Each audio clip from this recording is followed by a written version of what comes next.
Hello, everyone, and hope you're having a great day. I'm Mike Good of Together in This, and I'll be your host today.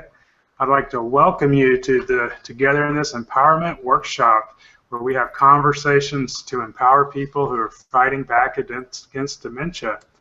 I'm actually going to click my picture so you can see me talking instead of Rachel sitting there. How fun is that? So today we're in for a great show because I've got Rachael Wonderlin. She's Hi. returning to our show to share tips and strategies on how activities geared towards your loved one's interest will improve their overall well-being. Now, before I introduce Rachael, let me quickly cover some administrative information. Now, this is intended to be an interactive webinar or workshop, if you will. So on the right-hand side, you'll see where you can chat and ask us questions. And love it if you type in there now and let us know where you're from, what your role is with dementia. Are you a family, friend, a professional? And I also, if you we're trying to broadcast high definition video into your home. So if you have any trouble with the quality, start by closing down any extra applications that may be utilizing your computer's resources. And if that doesn't help, hit refresh on your browser, and if you have to, close all the way out and hit the link that brought you here in the first place. Now, if you lose us, which hopefully won't happen, just be patient for us and we'll get back on as soon as possible. And then in a moment, I'm going to show you a pop-up poll. I'd like you just to answer that question real quickly and vote. So now on to the introduction. Rachael is a professional in long-term dementia care, and she has a master's in gerontology. She also has the website Dementia by Day, where she shares great advice and stories with her audience. Welcome, Rachael. Hi, thanks for having me.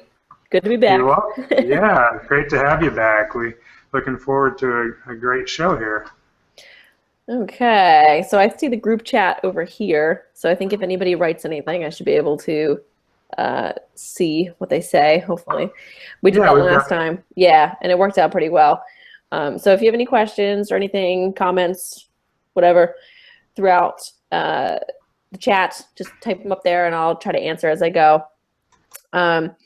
Okay, so I usually try to start by talking about what dementia is, just briefly, because a lot of people don't know, and that's what I like to cover before I get into anything else. So generally, dementia is an umbrella term. Okay, so typically it's like kind of like cancer. So when you say someone has cancer, the next question is, well, what type of cancer?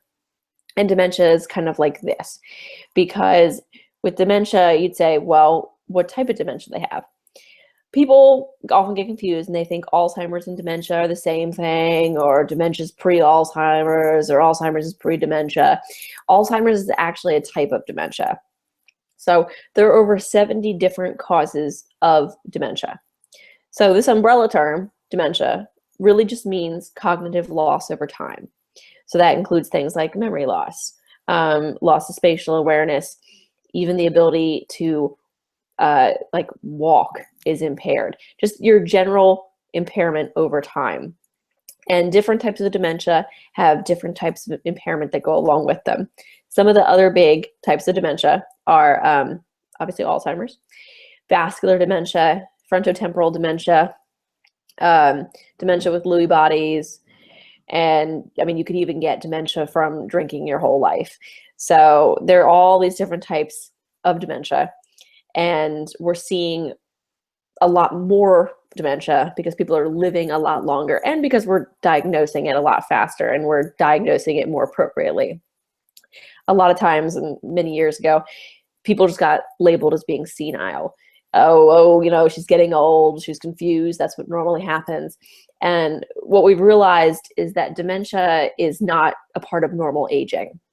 So you aren't going to suddenly hit 85 and you know, your memory is going to be gone. That's just not how it works. So, you know, we like to try to remind people that dementia is not inevitable. But here today, we're going to be talking about dementia. So again, Mike gave me a great introduction, but I work in long-term care. And I used to work for Brookdale Senior Living, and I just got a new job with Blue Harbor Senior Living. And I work on a floor that is dedicated entirely to people with dementia. So a lot of my job involves making that environment better for those residents. And really, that involves a lot of different things. And the thing that I work on most is providing activities throughout the day for those individuals. So I've seen what it looks like when there's a community where there's nothing going on. And then I've seen what it looks like when you have a great community where the residents are super involved. So I'll give you today some tips and some things that you can do either if your loved one lives at home or if your loved one lives in a care community. So having been in a number of long-term care communities, I've seen what it looks like when there's nothing going on, and it's really bad. Because when you have a bunch of people with dementia who are sitting around and they're bored, they're a lot more aggressive, they're a lot more upset, they're a lot more anxious. They're kind of how you and I would be if you just sat around in your house all day. Now, I mean, if you had one day off of work, it could be really relaxing. But I figure most people probably know what it feels like to not have a job. And if you don't have a job for a long period of time, or you don't have a hobby, or you don't have something, what are you doing? You know, you start getting antsy. I'm incredibly type A. I know how I feel when I have nothing to do. I don't feel great.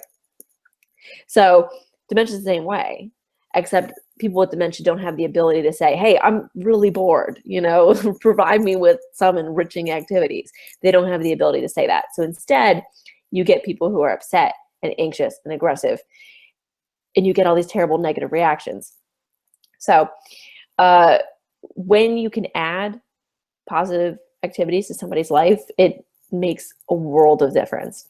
My current community, there wasn't too much going on during the day. It just felt like there wasn't a whole lot for the residents to do. So working with my activity director, we brought in a lot of hands-on activities, even just stuff that is like in a closet for the care aides to do with the residents. We've got fake flowers for flower arranging. We've got socks for sock sorting. We've got towels for folding. And we have all of these things that the residents can do again and again and again. And they feel engaged. They're doing something. We just got a new resident today, and we immediately got her involved with flower arranging. And she was so happy to be doing this. And it's so much better than everyone sitting around staring at each other or staring at the TV. Because it's just not, it's not a good look. It's not a good environment. So types of activities that I've used and that I've seen work really well for people with dementia. One of the ones that I really like, and I've kind of recently attached myself to this, is a pet shop area. And for people caring for loved ones at home, you don't necessarily have to have a pet shop as much as you can have stuffed. So we have like stuffed animals. And the stuffed animals that I recommend you all look into is from a website called Memorable Pets. Memorable Pets. They are a fairly new company, and they're trying to really get some traction. They're really great. And they make stuffed animals specifically for people with dementia. And these stuffed animals look really real. They feel real. It's pretty cool. So, and also if you buy it from that website, as opposed to just going to the toy store and buying a stuffed animal, some of the proceeds go to the Alzheimer's Association. So you're benefiting people and you're getting an awesome stuffed animal. So I recommend checking out Memorable Pets.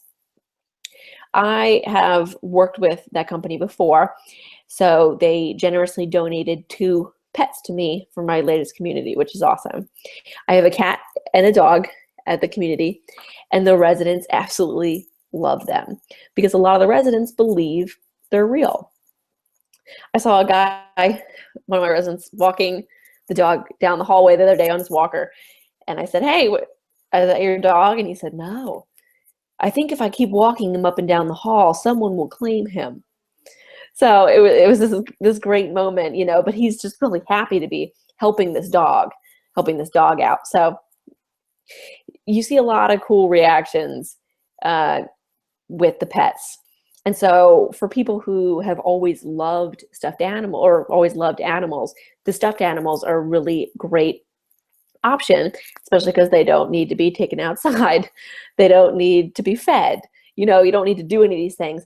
And your loved one with dementia can still get the same reaction and still have the same positive interaction with a stuffed animal that they can with a real pet. I had a lady at one of my another community. She used to carry her little dog around when she lived at home. She had this little dog named Peanut, and she used to carry this dog around all the time. And so when she got to my community, she couldn't bring the dog because she couldn't care for him any longer. Instead, she picked up this stuffed dog who was about the same size as her tiny little dog and would carry him around all the time. And it was great because it provided the same type of happiness to her as carrying around that real dog. So I definitely recommend checking out Memorable Pets. It's pretty reasonable prices, and it's just a really good company. I've enjoyed working with them. And on that note, I also want to mention when you're approaching, so if you go and you buy a stuffed animal, when you're approaching your loved one with the stuffed animal, you don't necessarily know if he or she is going to think the stuffed animal is real or not. So what I usually do is I'll hold out the stuffed animal and say, what do you think about this? Because I don't want to give them a way to feel. I want to know how they feel. And you'll know immediately if they think that pet is real or not. Because you'll hear, I'm so, you know, they'll be excited about it. Or they'll say, oh, it's a stuffed animal. And in that case, you just agree, you go along with it. So it gives you a chance to kind of figure out what your loved one thinks about the animal before you're assigning an identity to it.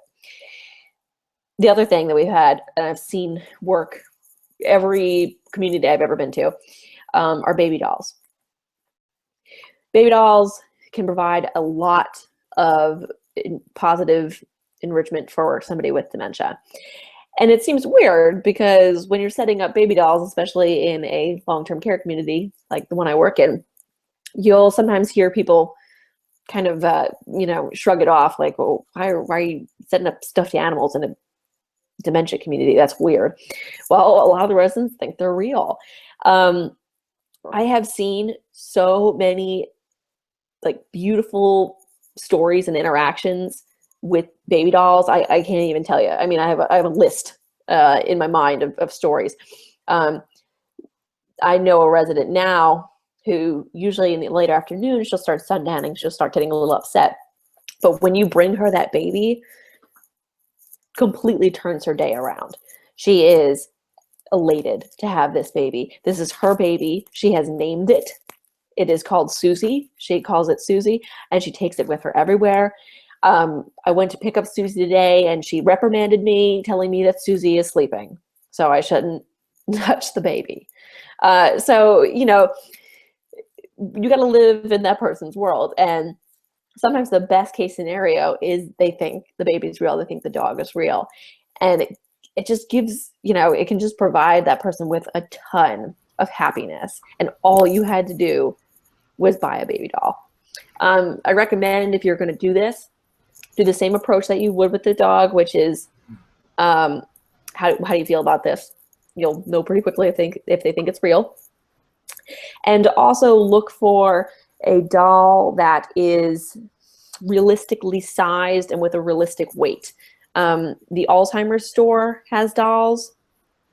Their stock is a little low right now, at least from what I experienced last time. Usually that's a good place though. Toys R Us will have some options. But again, you just want to try to find a baby doll, preferably one that doesn't make noise or pee itself or any of these other odd things. Just because it might freak people out. So you really, honestly, you just want a baby doll that just exists, and it feels real, it looks real, about an infant kind of size. You don't want a baby who's over about 1. You probably don't want a baby who's over the age of 1, because it's going to be confusing in terms of size and weight. So Rachel. Yeah. I got a question for you. So most of our viewers are, taking care of loved ones in their homes, and I'm just kind of wondering, so when someone embraces a baby doll Mhm. or a stuffed dog or something, Mhm. do they go to the whole level that they probably would if it truly was real? Like Yeah. so Oh yeah. you mentioned the guy walking the dog, and so Mhm. they become real protective, Oh and yeah. that whole instinct kind of comes out of them as Mhm. well. And Yeah. how does that play out in someone's private home? It's pretty much the same way in a community.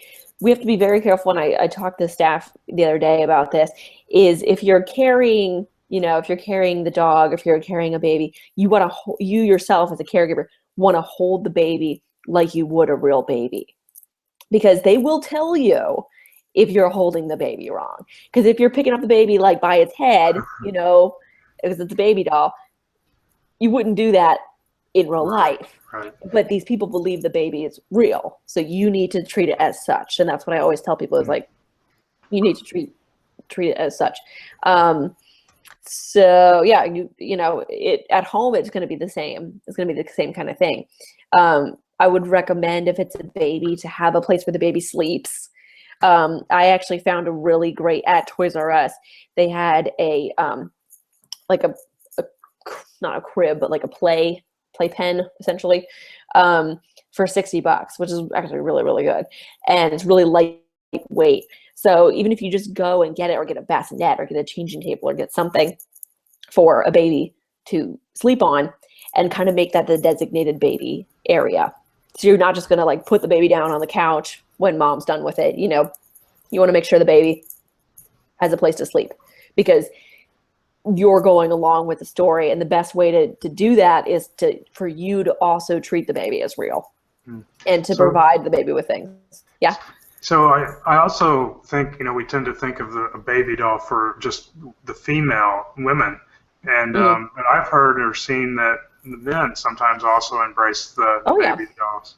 Oh yeah. And and a lot of times this happens too, because people will be like, well, what's here for the men? And I hate Right, genderizing things, right. because the men can absolutely have the same reaction with the babies. I've seen it. Women kind of get stereotyped as being the only caregivers, but for a lot of men, the happiest time of their lives was when they were fathers for young children. So I recommend this for anybody. Um, and the worst case scenario is you try it and your loved one's like, that's not real. Come back and don't throw it out, because come back to that baby in a couple months when your loved one's dementia has progressed, because he or she may believe the baby's real at that time. Okay. So, and then, you might also have somebody who on Tuesday thinks the baby's real, and on Thursday is like, that baby's a fake baby. So, you just have to be prepared for, the reaction is not always going to be the same. But you need to have a similar reaction each time. Okay. And we have a question from Sharon. She's I can't see. asking, Yeah, I don't know if I'm like missing this. I can't see like anything. I don't want you to see anything. No, I'm just joking. I can't see anything.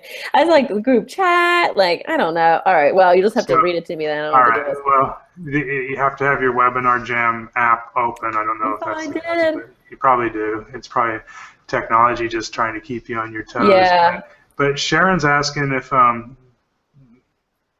Did I yeah, fix it? yeah, it just says you just added the app. So so Sharon's saying asking, do dolls and or animals need to be provided to each resident so they don't argue or fight over them? No. That's a good question.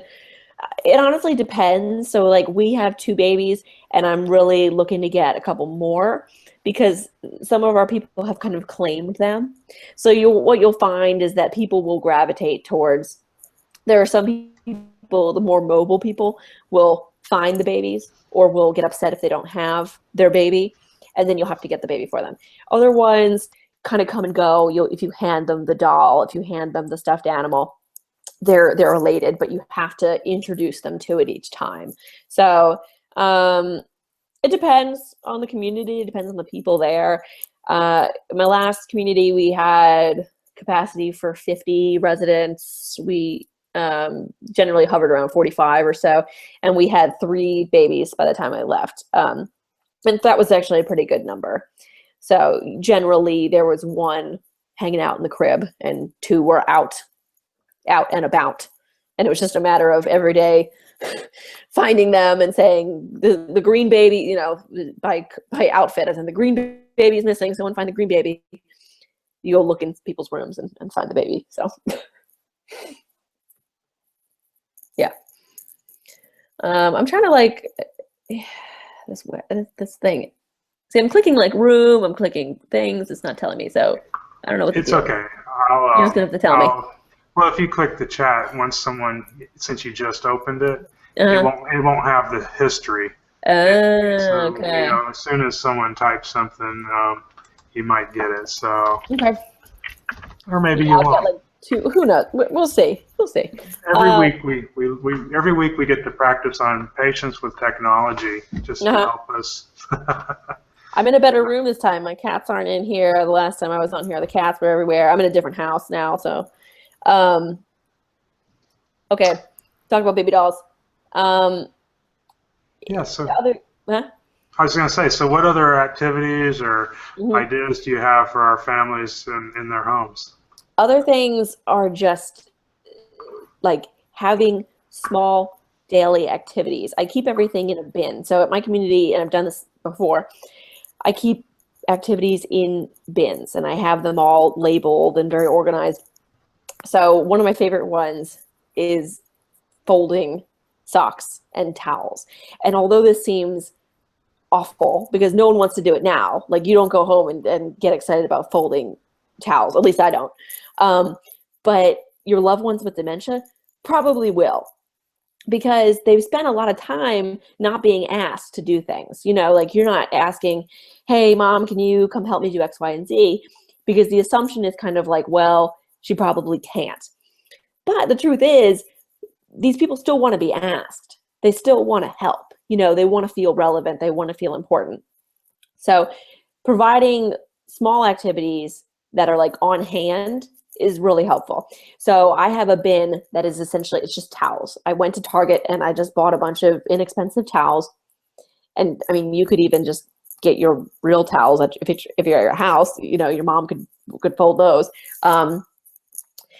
Can sit there and fold towels, and it's really interesting, you know, because again, like you don't want to really have to do that, but you'd be surprised by how much somebody with dementia really does. They really do want to be helpful. They really do want to be active, and they'd like to help. And the way that I approach these things is I usually say, hey, you know, so and so, could you help me with X, Y, and Z? And when you phrase something as could you help, most people are inclined to say yes, instead of do you want to do this? Because you don't want it to feel like you're assigning them a task without, you know, you getting some benefit. And I've asked people, you know, you can ask the same person, you can try it and say, first time say, do you want to do this? And a lot of times you'll get a no.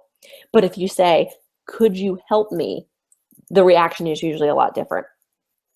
So towels are really good. Towel folding, sock matching is surprisingly popular amongst my residents, especially the little baby socks. I went to Target, and again, I'm promoting Target here, but if you go to Target, you go to their little dollar section when you first walk in, they have a ton of like little kid socks. And in my experience, my residents are not only excited to help, but they're also excited that there might be kids around here somewhere. So they're very excited to help with the baby socks, and they think it's adorable. And they can actually kind of reminisce about when their kids were that age. So it's kind of like it's a twofold activity. Flower arranging has been really great. And when I first started doing this, I would buy real flowers. Not recommended, because A, real flowers are expensive. B, they die, and C, they make a mess. What doesn't make a mess is if you go to the dollar store and you buy a whole bunch of fake individual flowers. And if you have to cut them apart and make them individual, you can do it.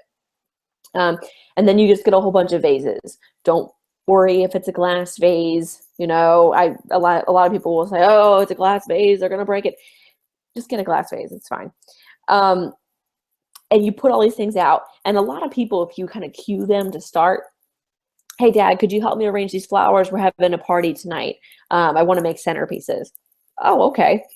You put the vases out, you hand them a flower, let them put the flower in the vase. And it's just amazing also to see what people create too, especially people who are always creative people, to watch them spend a long time really looking at the flower arrangement and making it the way they want it to look is really cool, because you end up with whatever they feel is good. And then and remember, no matter what activity you're doing, to always thank them when they're done. To say, hey, thanks for doing that for me. That was really helpful. Because when you say that to somebody, you know, when somebody says that to you, you feel really good. You feel like you did something useful. And so for somebody with dementia, they don't get dementia and then go, well, done being useful. You know, you don't get dementia and decide that you're just gonna sit back and watch TV all day. You know, it doesn't work like that. So providing these little activities, even if they're just little boxes in your house, can work wonders. If you have somebody who used to love doing arts and crafts, providing paint and a canvas can be a really good opportunity. And it's simple. You just provide paint, you provide a canvas, and you just see what they create. And having watched a lot of my residents paint, it's really awesome when you see what they create, especially if you say, paint whatever you want. And a lot of times the paintings that you see are just, you know, it's really interesting. It's stuff you wouldn't think of. I had a woman who was originally from Japan, and she came to the United States. Her husband was a soldier, or was an American soldier. So when I said, you know, what do you want to paint? She said, I'm going to paint a house. And when I looked at the painting after she was done, it looked like a house that was kind of on stilts, kind of something that I guess you would see in Japan. It looked very much like a Japanese-inspired painting. And it was really cool because she hadn't been to Japan in who knows how long, but that was what she wanted to paint, and that's what came through in her painting. So you see, you know, when people actually get a chance to be creative, and it can be really therapeutic for them. So I recommend just having activities and things to do throughout the day for your loved one. You say something, Mike? Yeah, and I was just going to say for the caregivers, you know, I think it's important that you just really try to just stay creative, and what may have been their interest years ago may not be their interest today or even last week. So it ebb and flows, right? And you want to just keep trying while not doing everything for them. And I know it's a hard balance, but you know, as Colleen was saying, just, you know, having them help you button something up or sorting things, or you know, it all depends, of course, on what stage they are in the disease. And because early on you want to have more, I like to say, project type activities. Do you have any thoughts about that, Rachel? I like to, you know, project type things where the next day they're kind of excited, maybe even to be starting something. Have you seen? Yeah, it depends. I mean, like I've had residents who could do the same thing every day, and it's still exciting every day. And then, especially earlier in the disease process, you're going to have people who are like, I think I did this yesterday, you know, and they don't necessarily want to fold socks again because they're like, I just did this.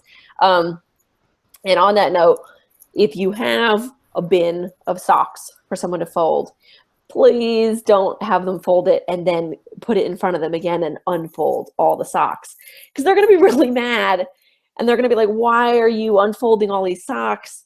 I just did. And obviously you're doing it because you want them to be able to do it again.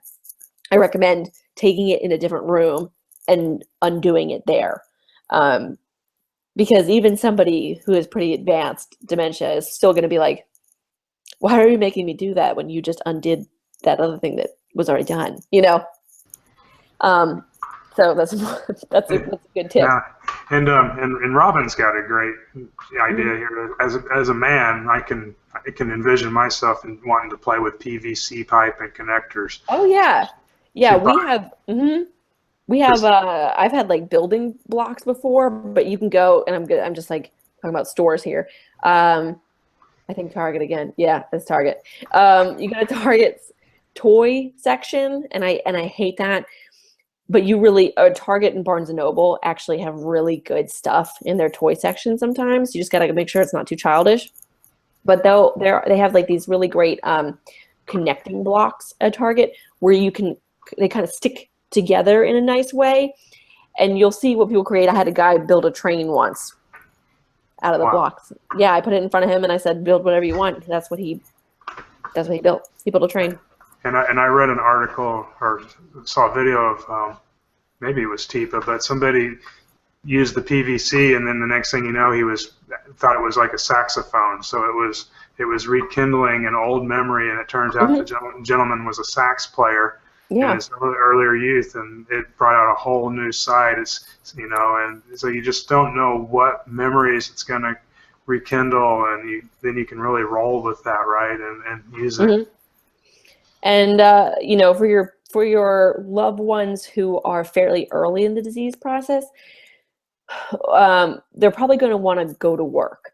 So I've had a lot of people who want to go to work. I have a guy now who was an accountant, and so he thinks he needs to be doing some accounting. So the other day he came into my office and he said, "Where's the payroll? I need to be working on it." And I thought, oh, he's an accountant. So I made a spreadsheet for him. I was like, I don't know what accountants do, but I found him a spreadsheet on Google, and I printed it out and I put it on a clipboard, and I brought it to him with a, I went and found found like a, I don't know, an adding, he asked for an adding machine. So I found one of those, like an older calculator. Okay. And I brought him that, and I said, hey, could you work on this for me? This is what the boss wants us to do, and he said, okay. And well, actually what he said was, it's almost 4 o'clock. And I said, yeah. And he said, why'd you bring this to me at 4 o'clock? He's like, the day's almost over. And how am I going to get this done? And and so I was like, I didn't expect that. So I was like, okay. So I said, well, don't worry. You have a couple days to have it done. He was like, well, I guess I'll just take this back to my office now. So he went back to his room, and he almost missed dinner because he was back there typing away, writing things down for like 2 hours. So, you're going to have people who feel like they have to go to work, and you need to be able to find a creative way to supply them with what they want to do. At my last community, I had a lady who was a teacher, and then after she retired, was kind of like an event planner. She planned a whole lot of events for different community things. And she would constantly be walking around thinking she had to go to work. She thought we were coworkers. So I made a desk.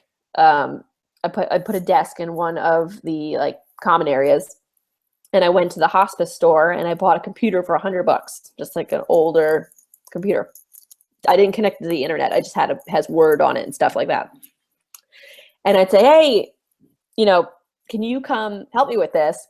We're planning a baby shower. Could you help me plan it? And she would say, well, I'm very busy, but I guess I could do it, So she would come and she'd sit down and she would like make a list for me about what this baby shower was going to be about and all the activities and games that were going to be played at the baby shower, because she was a planner. She was an event person. So you got to find things, especially for those people who feel like they got to go to work. It's kind of fun because you get a chance to be creative and think, well, okay, mom used to be a secretary. What is she really good at? Well, she can probably type really well. Get her something to type. Set up a notebook with a bunch of words on it. Have her type it on the computer or word processor or what have you. And she'll do that for a long time because they feel like they got to go to work. I always tell people I'm going to be the most, if I have dementia, I'm going to be super annoying because I'm going to be the person trying to help the other people who have dementia, because I'm not going to know that I have dementia. So I'm going to be at the community trying to help everybody else because that's my job now. And so the care staff's going to be like, oh my God, there she goes again. She's wheeling people down the hall. I'm just going to be super irritating because everyone kind of you do what you love, you do what you know. So Rachel, it's kind of back like you did the pet station or the area for the doll. There's no reason that in the home or anywhere we can't set up a desk, like a workstation for our loved ones, so we can really go through that role with them, right, and really embrace that reality. And I just think that's a wonderful idea that a lot of people probably don't even think about doing. Yeah, I mean, you have a lot of opportunity to kind of set up an environment that you want, even if it's your house. You know, if you have a spare room or even just a spare corner, you know, you can put a bassinet in there for the baby. You can put a notebook down on a table where your loved one usually sits, where he or she can write notes. You know, there are any number of things that you can do that aren't putting that person in front of the TV. And just even the difference in my residents now from where they were a few weeks ago, where I came in, a lot of them are just in front of the TV, and it's like, oh, I just hate it. I hate it. And to see them now walking down the hallway carrying a stuffed dog, to see them like bouncing a baby doll on their knee, you know, it's just such a huge change, because instead of somebody like this asleep in front of the TV, they're interacting with something. And so a lot of, you know, finding the right activity is meeting them at their point of need. If they're in the early stages, find some work for them to do. If they're in the more moderate stages, maybe something like folding socks is going to be just enough for them to do, just challenging enough. And then for somebody in the late stages, you don't have to give up just because, you know, your mom doesn't really speak much anymore, or, you know, anything like that. She can still hold a baby. She can still hold a stuffed animal and think it's real, you know. And especially for people in the late stages, an activity for somebody who is in the late stage of dementia, an activity is really just interacting with something, you know. And you'd be amazed at just kind of, especially with women, if you hand them a baby, even women who are just in very late stages will still hold the baby the right way, because that doesn't go away. You know, that instinct is still very much there. So I'm trying to think of anything else that I need to mention. That's wonderful. What about like getting activities outside? I like to help people go outside and you know, interact with the plants or flowers or hear the birds, or any thoughts on those kind of outdoor activities, if you will? Yeah. It just depends. For a lot of people, I know mobility is sometimes an issue. So people who used to like to garden might have trouble, you know, leaning over. They can't be in the garden, physically in the garden anymore. But what you could do is you could get a raised garden bed. You know, you can just get a table, put some plants on there. I mean, you can even do that inside. You know, if it's raining, there's no reason that you can't have them in a screened-in porch. You can't bring a couple plants in and have them plant inside. And so for a lot of people, if you're doing an outdoor activity, it's a lot about just modifying it to meet probably mostly a mobility issue. So if, you know, your aunt can't stand for a long time, but she wants to continue gardening, she can sit outside, get her a chair, get her a raised flower bed, you know, or even just or even maybe you do the work and she can watch you and she can tell you where to plant things, or give you advice. And for some people, that's going to be enough. And I think it's a lot just about knowing your loved one or knowing your residents and knowing what makes them them. And paying attention, right? Watching their demeanor, seeing if they're smiling or frowning. Obviously, but we got. Yeah, you're gonna know. You're gonna know if they don't like something. Pay attention to those cues. I was reading something. You know, I like to say putting someone in front of the TV is more of a pacification. You know, we put them there to pacify them so we can go off and do something. But unless it's Oprah or Wheel of Fortune, of course, because then that's engaging, right? Yeah. And if they like that show for the last 15 or 20 years, and you can still give it to them, then that makes sense. But I was emailing with a lady today whose mom won't get up from the TV. They can't get her to do any activities. Mm-hmm. They've run out of ideas, and she Mm-hmm. just wants to sit on the couch all day long. Any thoughts on maybe how to motivate? For that's maybe not the right word, but Mm-hmm. Yeah, a couple thoughts. For one, you can bring the activity to her. Like, if you set up a TV tray in front of her and put the socks there to fold, will she do it? Or she's still like, no, well, I would first try to bring the activity to her okay, and then see if she will do it. My other thoughts are, if she was always like that, like, for example, I've had residents who don't ever want to come out of their room. But that's just how they always were. They were kind of loners growing up. They weren't necessarily people who wanted to be around others all the time. And so when they're in their rooms, it's not abnormal for them. And so you just got to know that.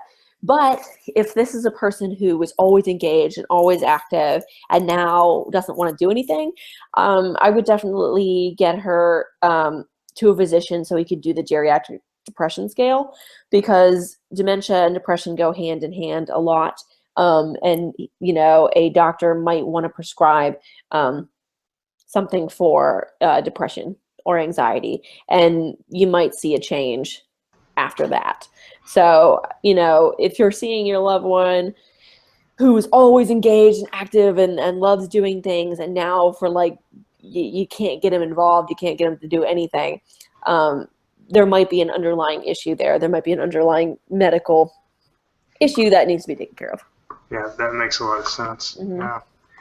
Do you try to incorporate smells and textures into your activities, like an orange or I'm winging it here now, but stimulate those other like for laundry, I think of that fresh laundry that comes out of the dryer. Yeah. And the touch, so you're stimulating two different senses at the time. Yeah, music is always good. I always have music playing, and this is probably something I should mention is the best communities are, and probably the best homes for people with dementia are the ones where loved ones are playing music all the time. Even if a CD's on, like in my communities, I'll go and I'll pick a CD and I'll put it on repeat and it'll just play all day. But it's amazing what music can do to help somebody feel more alive, so knowing what somebody's favorite music is and just playing that in the background, or giving them headphones and kind of giving them time to just be with the music is great. I try to keep music playing in most areas of the communities I've worked in, like most general large spaces, because the residents respond really well to that. Smell, like, here's my thing about the smell thing. It's weird because with some types of dementia, like, smell is really important. Actually, smell is the strongest sense tied to memory, interestingly. However, with Alzheimer's, one of the things that actually goes first is a sense of smell. So people with dementia, and sometimes this is an early thing, if somebody that is having trouble smelling things, or you are having trouble smelling things, you might want to go and go to a neurologist and get your memory checked, because that's actually an early sign of not early onset Alzheimer's, but just an early sign of Alzheimer's disease. So a lot of places emphasize this, like, you need to have good smelling things. And like, yes, but I'm not as attached to the smell thing, just because of my experience with that. I mean, I interned at the University of Pennsylvania Hospital a few years ago during my graduate education. And one of the tests that we did for people when people came in for cognitive testing was a smell stick test. And there were a bunch of sticks, and each of them had a smell to it. And the nastiest one was this one that smelled like fish. It was disgusting. Like you could smell it from a mile away. It was awful. And it was just sticks and they smelled like things. So you'd wave it in front of someone's nose and they would tell you what it smelled like. But the people with Alzheimer's, like more advanced Alzheimer's, didn't smell anything. Like they actually couldn't smell it. So I'm like, yeah, I'm like give or take with the smell thing. I'm not as big with the smell thing, but it can't hurt. Can't hurt. It's good, you know. I'm more with music. Music I found to be incredibly important. And well, yeah. with music too, it gives you the opportunity to, especially if you're a family member, you can dance with your loved one. Oh yeah. Maybe pull out a tambourine or a maraca or something and have some interaction. Mm-hmm. I know our next guest who'll be on in a couple weeks, Susan, has some wonderful videos where she dances with her mom and hold hands and they sing and, you know, and Mm-hmm. that there's just a special bond, and she's getting her mom to exercise by doing that. She's getting some movement, you know, Mm-hmm. bringing memories. So yeah, you know, music's not just to listen to; it's also got some other perks. Yeah. Yeah, music is very, very powerful. And actually, there's a really cool documentary. What is it called? If you just type in memory and music, you'll find it. It's a really cool documentary. I actually met the director, and they had kind of an experiment of sorts going where they would bring people in dementia care communities iPods. And it's really cool seeing some of these people light up when they are hearing their favorite music. So definitely, I'd like to. what is it? It's Sorry. called like memory music or something like that. I just like to warn people a little, though, because I know a family caregiver who went out and had her neighbor come over and download a bunch of music off her husband's computer onto an MP3 player for him. And it actually, she never even listened to what was on it, and it actually caused agitation and some behavioral issues. Right, yeah, So I mean, you gotta be... yeah. There are music therapists that really, you know, you really want to make sure that you know, listen to it with them first out loud and make sure there's nothing, because, you know, I used to like some different music than I like now, and Right. Some days, you know, if you start playing me country music, I might start bawling or something. But Right, yeah, you don't know. so what, just yeah. be careful. Yes, be careful. I mean, especially if you're doing an activity with your loved one, it's always fine, you know, play it in the background, and kind of wakes people up a little bit too. Exactly. Yeah, and, you know, and I think also in terms of engaging people throughout the day, it's also going to be important to provide a structure. So if you want to wake mom up and get her involved in folding socks, that might really throw her off. You know, maybe when she wakes up, she wants to have her coffee, and then she wants to do, and then she wants to take her bath, and then after she takes, you know, so a person's schedule is also going to affect how their day goes. You know, not just the activities that happen during that day, but you know, the actual flow of the day is going to be important. And you know, I've seen activities, and as I mentioned before, I have a resident who she starts sundowning, you know, in the late afternoon, meaning she gets tired really, and then she starts crying or getting agitated. And when you hand her a baby, and she's back, she's fine, you know, she's back to being happy. She's got the baby, she's got Susie, it's cool, it's fine. So yeah, it really depends on the person, but I've seen, you know, just having activities, having music, having things to do can make a world of difference, especially at the, you know, later in the day. Yeah, and so, you know, some things that I've seen are like, you know, if someone used to like to cook, and they, you know, you start adapting the activity kind of backwards, whereas maybe they can't make the table anymore, but they can get the silverware out of the drawer, or they, you know, they can't, you know, cook everything, but they can start helping organize the spices, or you try to adapt it backwards, kind of the opposite of that you would for a child who will do more as they get older, and you know, always have positive reinforcement for them. And I think one thing I wanted to ask you also, Rachel, because just thinking of people that are living with someone that's in the earlier stages, one thing I recommend this, that they, together with their loved one, they document the life story, they take pictures, they do the photo albums together, especially if your loved one's accepting, once everyone's accepting the diagnosis. And because those treasures, if you will be so valuable down the road, and then you can use them as activities later for, looking at or watching. So I just like to share that. Yeah, and if you have, just a reminder of, like, if you have a photo album that you're going through with a loved one, and I, recommend doing that, but just to be aware that if you're going through the photo album with your dad and he's looking at pictures and he's getting people confused, to not correct him, if he's like, oh, that's my dad, and it's actually his brother, just be like, yep. Right. Because you don't want to, you don't want to ruin this experience for him by correcting him. Kills me. Right, because it's about them. It's about them. Like, it's about him. It's not us. about you being right. I see that happen all the time, and I try really hard to tell family members, like, please stop correcting your loved one about, like, I got a resident today who she had trouble hearing, and she couldn't hear what my name was. So she said, Lisa?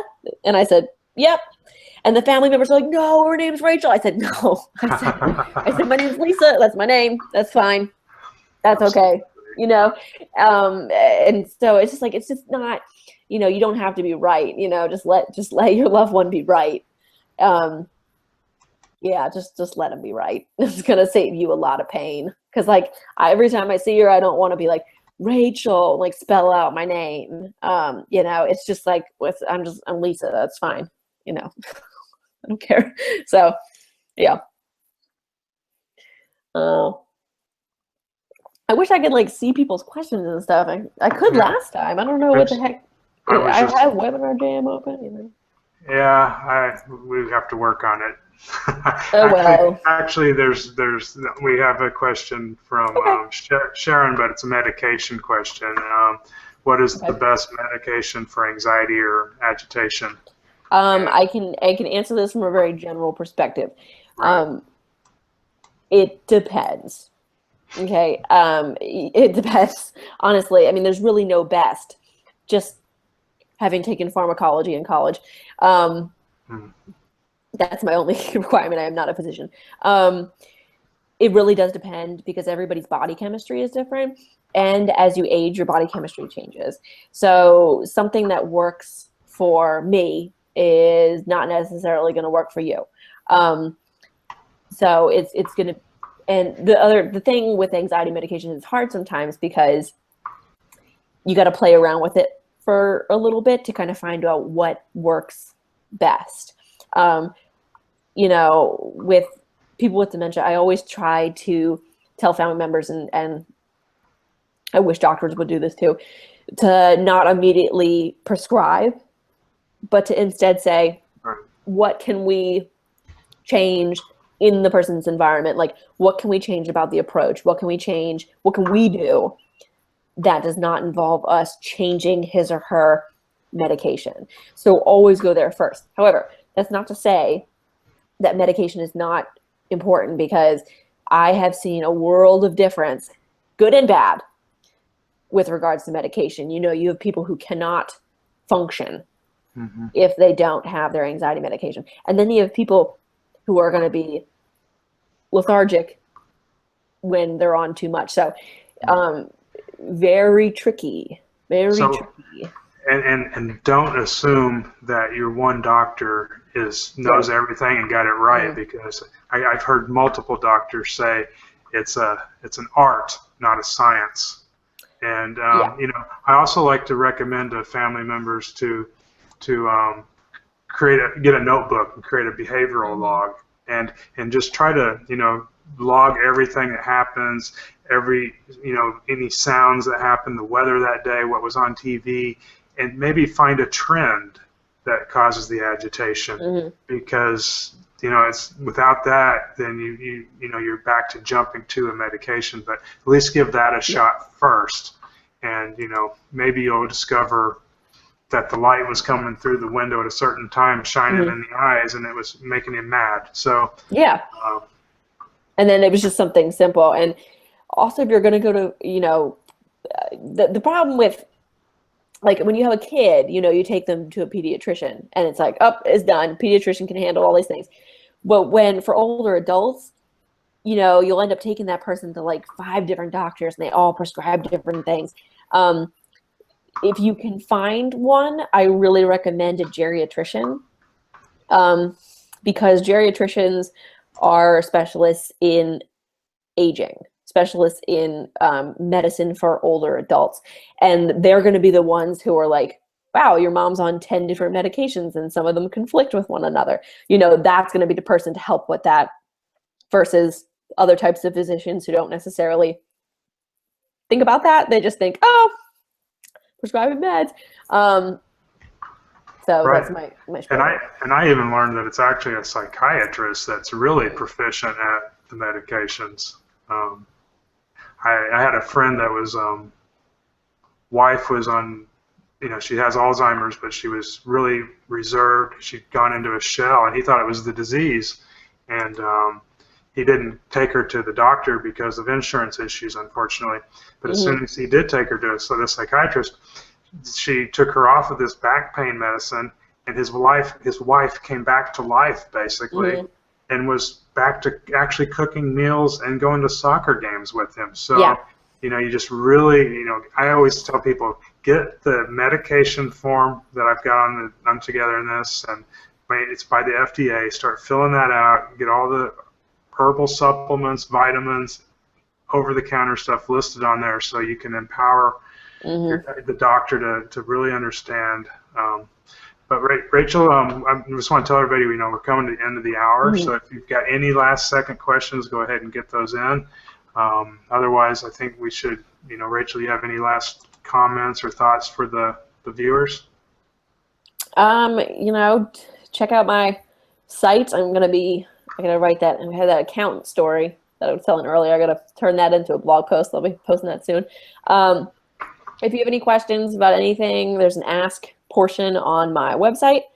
So you can actually click on an ask and you can type an anonymous question, or you can write your name on it, whatever, and I will answer it. It'll be answered publicly there. I can answer it privately too. And you can ask whatever you want. So I like answering questions. You can also email me. That's great. And I put the link up to Rachel's site. Hopefully everybody saw that. And we have Colleen is asking, what's your experience with residents and UTIs? Mine with mom's memory care residents is not good. Is not good. I'm wondering in what way it's not good. Let me tell you, UTIs are never good.